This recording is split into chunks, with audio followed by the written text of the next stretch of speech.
이번 한 주도 우리 믿음으로 승리했습니다. 특별히 우리가 어떻게 열매를 맺는가에 대한 말씀을 나누고 있습니다. 그래서 요한복음 특별히 15장에 주님께서 나는 포도나무고 너희는 가지라고 말씀을 하셨습니다. 사실 가지인 우리는 자연스럽게 열매를 맺는 것이 정상적인 생활이다. 열매 맺는 것은 정상적인 생활이라는 기본적인 이해를 가져야 됩니다. 내가 합당한 그리스도인의 생활을 하고 있는가? 그것은 우리가 열매를 가짐으로 그것이 증거된다고 말씀을 드릴 수 있습니다. 열매 맺는 것은 사실 어떤 일을 한다는 그런 개념은 아니고 우리가 합당한 가지로서의 생활을 하고 있으면 자연스럽게 열매가 맺어지는 것이다. 우리가 이 복음 전파도 어떠한 일적인 관심이 아니라 내가 주 앞에 합당한 생활을 하고 있으면 또 그분을 마음껏 영과 생명으로 누리고 있으면 우리에게 열매는 맺혀지는 것이다. 이것을 분명히 알아야 됩니다. 모든 생명체는 그 생명을 따라 살죠. 결국 그 생명을 따라 열매를 다 가지게 됩니다. 그래서 우리 하나님의 생명을 얻은 우리도 우리 안에 있는 하나님의 생명, 그 생명이 사실 우리 영 안에 있기 때문에 우리가 영을 따라 살면 결국 자연스러운 열매를 맺게 될 것을 우리가 믿어야 되고 또 그런 생활을 해봐야 될 줄 믿습니다. 요즘에 포도가 많이 이렇게 사고 먹는 그런 시간입니다. 이 포도나무를 이렇게 자세히 보면 선교지에도 보면 집집마다 이렇게 아파트 말고 일반적인 이렇게 땅에서 사는 일반적인 보면 포도나무가 많이 있습니다. 포도나무가 보통 때는 이렇게 겨울에 이렇게 말라 있다가 새 가지가 나오고 새 순이 이렇게 나오면 아주 열매를 맺게 되죠. 이게 포도나무를 보게 되면 항상 새 가지가 나오고 그 새 가지에 새 순이 이렇게 몸이 트고 이렇게 자라면 거기에 확실하게 뭐가 있어요? 열매가 맺혀지게 돼 있습니다. 그래서 우리 주님은 포도나무 주인들은 항상 포도나무의 가지치기를 보통 한다고. 가지치기. 이 가지치기를 해야 새 가지가 나오면서 새 순이 나와서 그곳에 열매가 되는 것 같습니다. 그래서 우리가 이렇게 포도나무 줄기가 있고 이렇게 가지들이 이렇게 쭉 펴고 또 가지에 또 이 가지가 조금 나와서 거기 포도 송이가 이렇게 열리게 돼요. 그렇게 해서 열매를 맺게 되는데 그래서 가지치기가 되게 중요하죠. 성경에 보면 가지치기에 대한 그런 말씀같이 설명이 요한복음 15장 2절에 기록되어 있습니다. 무릇 내게 붙어있어 열매를 맺지 아니하는 가지는 아버지께서 그것을 제거해 버리시고 무릇 열매를 맺는 가지는 더 열매를 맺게 하려 하여 그것을 깨끗하게 하시느니라. 열매를 맺는 가지는 더 열매를 맺게 하려 하여 그것을 깨끗하게 하신다. 이것은 다른 것이 아니라 가지치기를 한다는 가지치기. 가지치기를 당할 때는 좀 이렇게 그 가지 입장에서는 좀 어려움이 될 수 있겠지만 그러나 결국 거기서 열매를 더 맺게 되는 일들이 생긴다고 말씀합니다. 사실 이 뜻은 항상 우리가 새롭고 신선한 것만이 열매를 맺는다는 거예요. 그래서 우리는 영적으로 항상 하나님 앞에서 아주 신선하고 새롭게 되는 그러한 새 가지로 새 순을 새 잎을 내야 되는 그런 마음이 있어요. 항상 내가 하나님 앞에서 이렇게 신선하고 새로운 신앙생활을 항상 우리가 가져야 될 줄 믿습니다. 가지를 친다는 것은 개인적으로 보면 주인이 우리를 가지를 쳐주는 거지만 또 한편적으로 가지를 친다는 것은 우리가 우리의 내적인 상태를 잘 처리하는 것입니다. 아까 그랬어요. 이 복음 전파 열매를 맺는 것은 어떤 일이 아니라 생활이다. 우리가 주님과의 합당한 생활을 잘 하고 있으면 자연스럽게 그런 깨끗이 처리되는 그런 과정을 갖게 됩니다. 여러분들이 주님께 합당한 모습으로 우리가 처리를 받아야 된다. 그래서 주님과의 합당한 어떤 기도 생활, 어떤 교통의 생활, 그런 생활을 쭉 하고 있으면 주님께서 우리 안에 어떤 것을 처리하는 내적인 어떤 느낌들을 많이 주죠. 그럴 때 우리 생활에서 주님이 원하시는 그런 것들을 우리가 내려놓고 우리가 주님의 처리하심을 내적으로 이렇게 받게 되면 점점점 우리는 합당한 생활을 하게 되고 그 결과 우리는 열매를 맺게 되는 것을 우리가 분명히 알아야 됩니다. 그래서 우리는 육신의 나이는 그렇게 썩 중요하지 않죠. 우리는 항상 영적으로 항상 신선하고 새로운 가지로서 내가 새 싹을, 새 잎을 낸다는 그런 마음을 우리가 가지고 있어야 될 줄 믿습니다. 정상적인 생활은 자연스럽게 열매를 맺게 되는 것이다. 이것을 분명히 알기 때문에 주님께서 우리 안에서 무엇인가를 요구할 때 꼭 사람을 전도하는 것을 요구하는 게 아니라 내가 생활 속에서 너는 이것을 버려라, 이런 요소를 내려놔라, 더 이상 그런 것에 집착하지 말라, 이렇게 여러 가지 내적으로 주님이 원하시는 어떤 느낌이 다 있습니다. 그것을 우리가 처리하는 것은 사실 주님께서 우리를 영적으로 가지를 치는 겁니다. 이 주님과의 관계가 합당해야 된다는 겁니다. 많은 사람들은 이 주님이 내 안에서 요구하는 것에 대해서 그렇게 민감하지 않고 설사 요구한다는 느낌이 있어서 그것을 받아들이지 않습니다. 그러니까 합당한 생명의 흐름이 있지가 않다는 거예요. 항상 이 가지는 이 포도나무의 뿌리로부터 어떤 그 진액을 마음껏 받아들이고 올라오는데 그것을 받아들이려면 거기에 막힘이 없어야 되는 것입니다. 그래서 내가 항상 주님과의 어떤 꺼리낌이나 주님의 어떤 요구하심이 있을 때마다 그것을 확실하게 내가 처리하는 것이 사실 열매를 맺는 길이라는 것을 우리가 분명히 알아야 될 줄 믿습니다. 그래서 우리가 가정에서는 남편이나 아내에 대해서 하물며 자녀의 관계에서도 편치 않는 그런 내적인 느낌이 있으면 그것을 솔직하게 자백하고 또 시인하고 교회 안에서 또 봉사하면서 서로 만나면서 또 내적인 합당치 않은 그런 느낌이 있으면 그것을 또 처리하고 어차피 주님과의 합당한 그런 관계가 우리 가운데 있어야 된다. 이것이 기본적인 원칙인 줄 믿습니다. 우리의 합당한 생활을 위해서 내 안에 있는 모든 내적인 어떠한 꺼리낌, 장애물을 처리하는 것이 중요하다. 이것이 우리의 기본적인 생활입니다. 그러면 자연스럽게 우리 안에 새 가지가 생기고 새 싹이 나서 새 움이라 그래 새 순이 나서 결국 그곳에 열매 맺는 그런 어떠한 시작을 우리 모두가 갖게 될 줄 믿습니다. 외적인 문제가 아니라 열매 맺는 것은 바로 내적인 주님의 처리를 받아들이는 것이다. 저는 사실 우리 한세 교회에서 어떤 규칙을 잘 안 세웁니다. 어떻게 해야 된다. 예를 들어 교회 다니면 담배 피면 안 된다. 그런 얘기를 해본 적이 별로 술 먹으면 안 된다. 이런 얘기를 사실 잘 안 합니다. 어떤 규칙을 세우지는 않습니다. 왜? 사실 우리의 규칙은 우리 안에 오신 성령이셔요. 그분이 사실 우리의 계명이고 명령이고 말씀이고 그분이 기준이시죠. 뭐 그것을 뭐 그분 없이 우리가 외적으로 어떤 하지 말라는 것을 지킨다고 해서 우리가 구원을 누리는 것도 아니고. 그래서 뭐 어떤 큰 교회나 어떤 교회 가면 교회가 좀 이렇게 군대 같은 그런 모습도 있어요. 야, 장로님들은 그 앞줄에 쫙 앉고 안수집사님들은 쫙, 권사님들은 쫙, 그런 것도 종종 많은 교회에 실제로 그런 모습이 많습니다. 근데 저는 사실 그런 걸 요구하지도 않고 뭐 별로 그것을 또 좋다고 생각, 아니 뭐 성령의 감동이 돼서 그렇게 앉으면 건 상관이 없죠. 그러나 어떠한 조직처럼 어떤 규칙처럼 쫙쫙 세워나갔고 이런 것은 사실 진짜 교회의 모습이라고 생각은 별 하지 않습니다. 그것은 뭐 군대죠, 군대. 뭐 사실 교회도 영적인 군대는 군대지만 어쩌든지 어떤 규율이나 규칙보다 진짜 내적인 상태가 합당하게 순종을 통해서 모든 것이 이루어져야 된다. 그래서 요구보다 자연스러운 내적인 처리가 우리 가운데 중요한 것을 분명히 아시기를 바랍니다. 그래서 성령 안에서 모든 것이 이루어져야 우리가 신선한 가지가 될 수 있고 또 신선한 순이 나와서 그 포도의 그 열매를 갖기를 시작한다는 것을 분명히 아시기를 바랍니다. 그래서 여러분들이 우리 안에 그러한 내적인 처리를 가진다는 뜻은 다른 말로 우리 안에는 이렇게 그렇게 합당치 않는 기질, 성격들을 갖고 있어요. 합당치 않는 어떤 기질들이 있습니다. 그런 기질들이 어떻게 좀 융통성 있게 좀 변화돼야 된다. 사실 융통성은 어떤 말로 나쁜 것도 같지만 사실 되게 중요합니다. 우리 교회 안에서는 모든 사람을 받아들일 수 있는 융통성이 있어야 돼요. 나만의 어떤 법을 정해놓고 난 이렇게 하지 않으면 나는 용납할 수 없어, 난 인정할 수 없어, 난 같이 이렇게 교제할 수 없어. 자기만의 어떤 기준을 너무 세우는 거죠. 어차피 우리는 사람을 얻기 위해서 바울처럼 연약한 자에게는 연약한 모습, 또 작은 자에게는 작은 모습, 여러 가지 우리가 사람을 얻기 위해서 우리가 영적인 융통성이 필요하다. 우리가 기질이 변했다는 것은 어떻게 융통성이 있다는 것들을 말해요.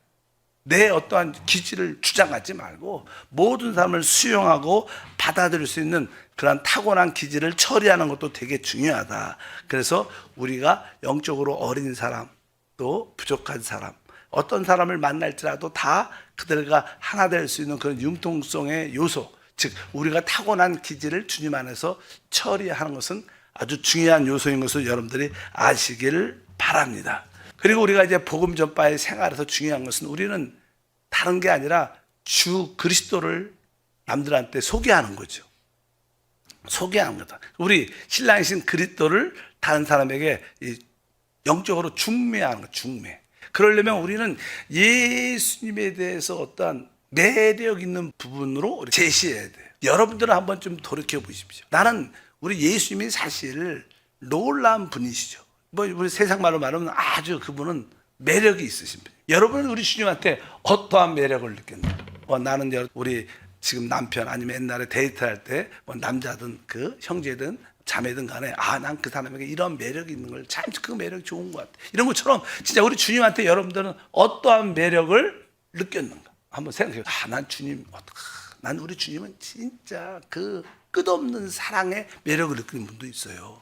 진짜 내가 진짜 비천하고 낮을 때 아무도 날 이렇게 돌아보지 않을 때 그분은 나에게 오셔서 나를 안아주시고 품어요. 그분은 진짜 사랑이야. 그래서 이런 사람들은 주님의 사랑에 매혹된 사람들을 만나면 하나님 사랑이셔, 진짜 사랑이셔 이렇게 말하지 않습니까?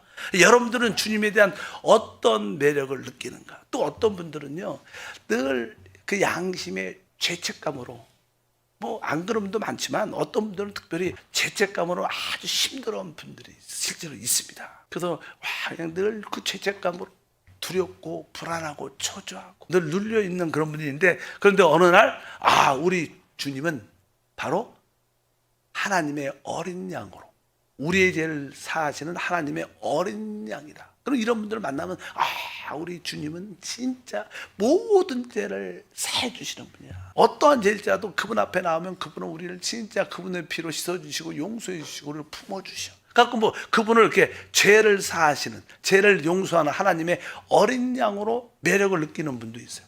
또 어떤 분들은 지금 어떤 지혜가 필요한데 그분을 붙잡고 나는 내 생각으로는 절대로 생각할 수 없는데 내가 주님을 믿으면 하나님이 내 모든 일에 종종 어떤 지혜를 주시는데 진짜 그분의 지혜는 놀라운 분이시죠. 당신 사업하고 어렵지 않냐?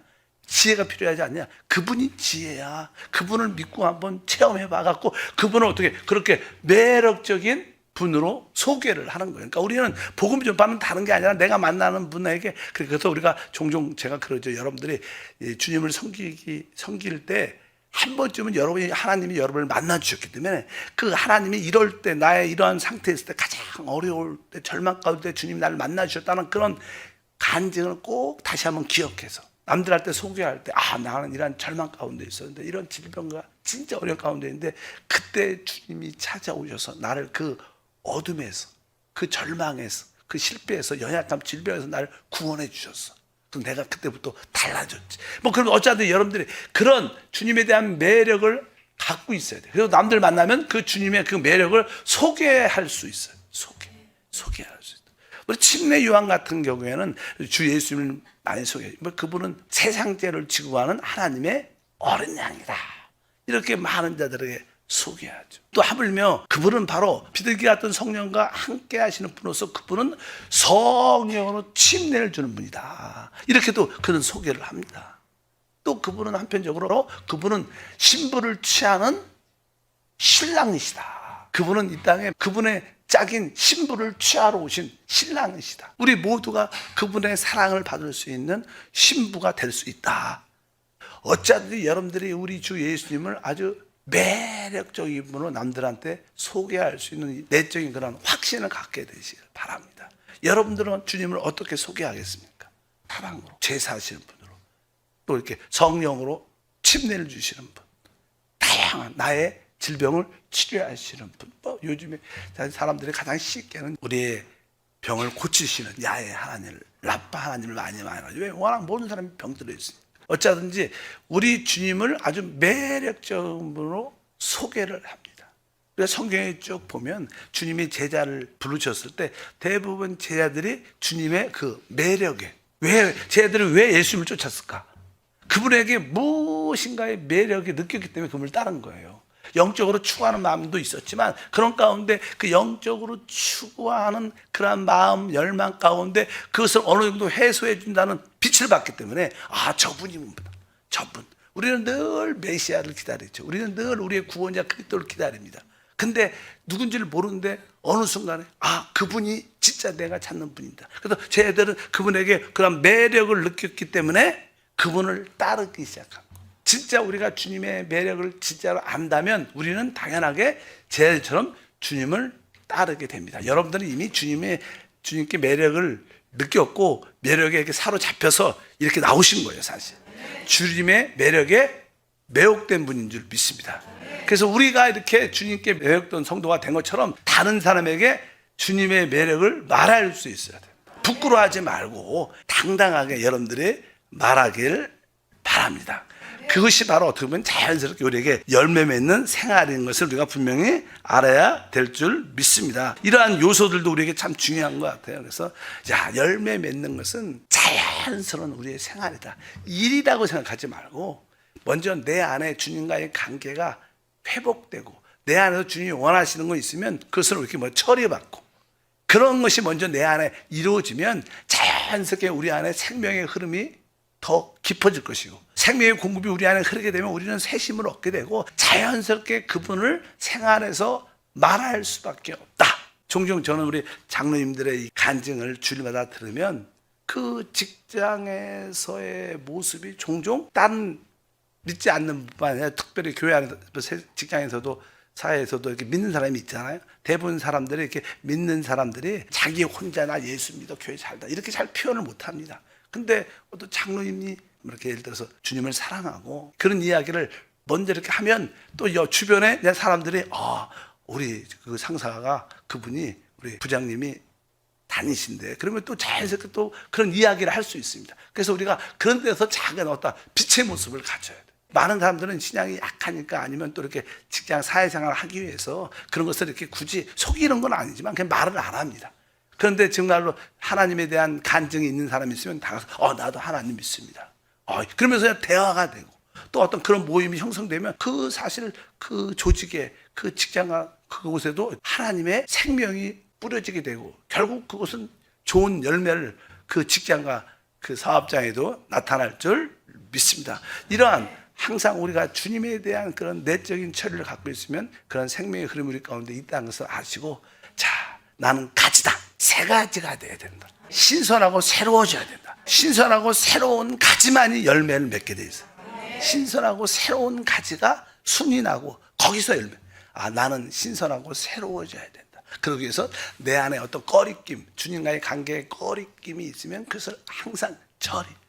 주님께서 어떤 사람과의 관계의 꺼리낌을 느끼게 한다면 그 사람과의 관계를 진짜 내가 먼저 용서 빌고 용서 받고 또 자연스럽게 먼저 다가가서 그러한 요소들을 좀 융통성 있는 그런 우리 타고난 기질이 바뀌면서 모든 관계가 이루어지면 그럴 때 우리 자연스럽게 예수님의 그 매력을 말해낼 수 있을 것이고 그것을 보면서 다른 사람들도 마음이 열려서 여러분의 열매가 될 수 있을 것이다. 이것이 우리의 생활이다. 열매 맺는 것은 일이 아닙니다. 이것은 생활을 하고 있으면 자연스럽게 열매가 우리에게 주어질 것이다. 이런 믿음을 갖고 나의 VIP 너무 스트레스 받지 말고 그냥 내가 합당한 생활을 하고 있으면 하나님께서 열매를 갖게 할 줄 믿습니다. 하나님 감사합니다. 주님은 포도나무고 우리는 가지입니다. 우리는 가지입니다. 그러나 가지는 신선하고 새로운 순이 날 때 그곳에 열매가 맺힙니다. 하나님 다시 한번 가진 우리가 신선하고 새로운 모습 생활을 갖게 하소서. 늘 주님과 꺼리낌이 없고 주님과 기쁨으로 충만한 그 기쁜 교통의 생활이 이루어져서 이제 우리의 모든 탁월한 우리의 기질 또 복음 전파에 합당치 않는 그런 기질도 다 변하여 융통성 있게 모든 사람을 받아들이고 수용할 수 있는 그런 모습을 갖게 하시고 또 그런 자들에게 우리가 예수님의 그 매력을 말해낼 수 있는 당당하게 자랑할 수 있는 우리가 되게 도와 주시옵소서. 주 예수 이름으로 기도함나이다. 아멘.